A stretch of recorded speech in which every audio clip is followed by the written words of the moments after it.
Hey everybody, and welcome back to another book review. It's been a little while. I've, as you can hear, not had a voice. So yay. Um, but I am back and got a great book that I've been reading this week. It is called The Gilded Ones by Namina Forna.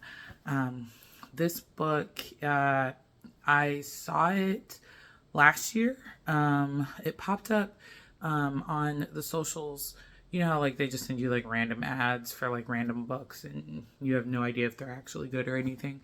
But sometimes like some of the covers look really amazing. So I throw them onto my book list. And so this one's been on my book list for a little while, and I went shopping with the best friend at the bookstore. And so I saw it in there and I was like, I'm just going to go ahead and grab it so that I can put it into my pile. And then I kept looking at the cover and I was like, I just have to read it now because the cover is really, really pretty. But it's a great book. 4.5 out of 5 stars. Like really, really great. So the book is about a girl named Dika.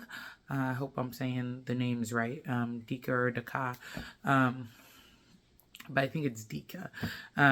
But she is a girl that's being raised in a society that she's kind of seen as an outsider anyway.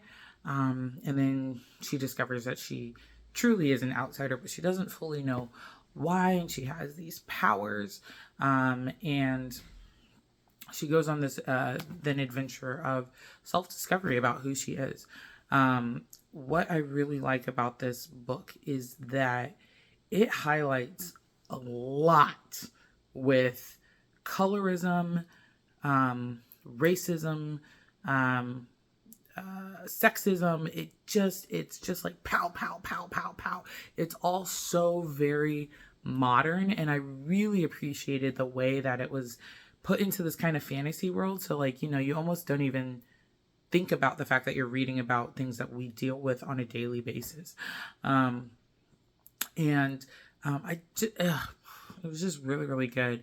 It also kind of deals with the concept of religion and conservative religion, and just this idea that, you know, just because it's there doesn't mean that you just have to believe it blindly, and this is what happens when you do believe it blindly, instead of, you know, actually reading for yourself and understanding things for yourself and learning and experiencing other people's faith backgrounds and religions. So it's a really well written book. I was gonna hold off on ordering the second one and starting to read the second one, but I'm not. I went ahead and ordered it. It's just it's good. It's so good. And the kids at school were hearing me talking about it, and a bunch of them begged me to make it something that they can read in our advisory class.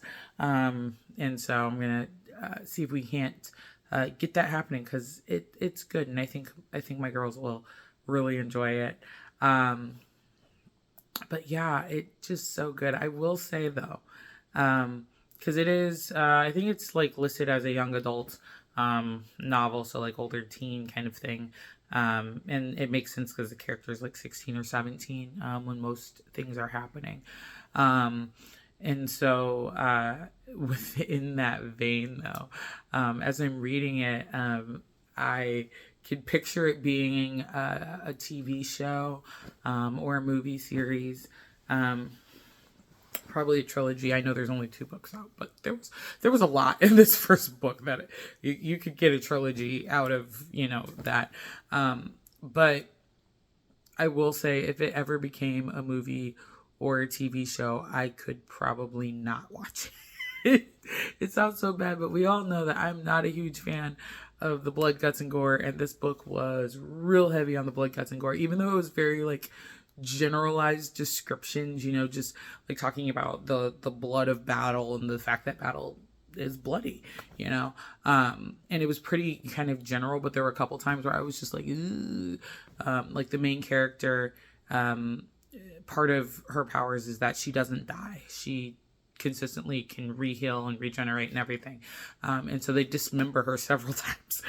And so I'm just like, whoa, here we go again. We're just in there on the dismemberment. I could not watch this if it was a TV show. And they kept all the violence in.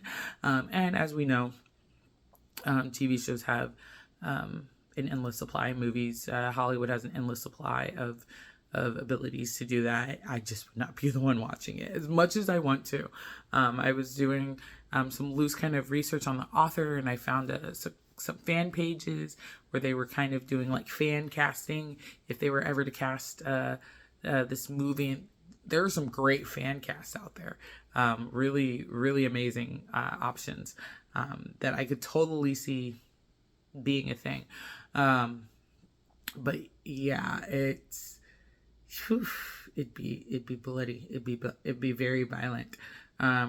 So yeah, there's that caveat. So if you're a person that doesn't like reading books with a lot of blood and violence, this might not be the book for you.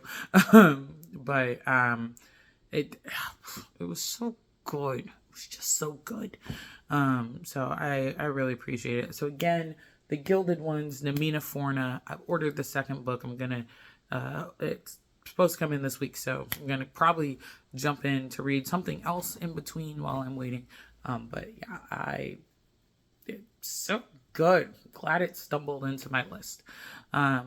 So that is the end for this book review. Thank you so much for watching. Shout out to all of you that are subscribed and following. I really appreciate that. Shout out to my students as always, because I know that they like watching these book reviews and they like reading some of the books that I'm reading, and they were really excited to hear the book review on this book. So hopefully we'll be able to read it. And as always, if you feel so moved, you can like, comment, share, subscribe, comment books that you think I could add to the list. I am slowing down on my reading just a little bit right now, just because of my work schedules and everything like that. But I'm hoping to get back into my regular reading cycle of like one book every week or every 1.5 weeks. But it's been a couple weeks, so still working through that pile that's by my bed. I did add a couple books to the pile, obviously. But really excited to continue reading some of the suggestions that you guys have had. So I look forward to seeing the rest of the book suggestions. That's it. I will see you all next time. Bye.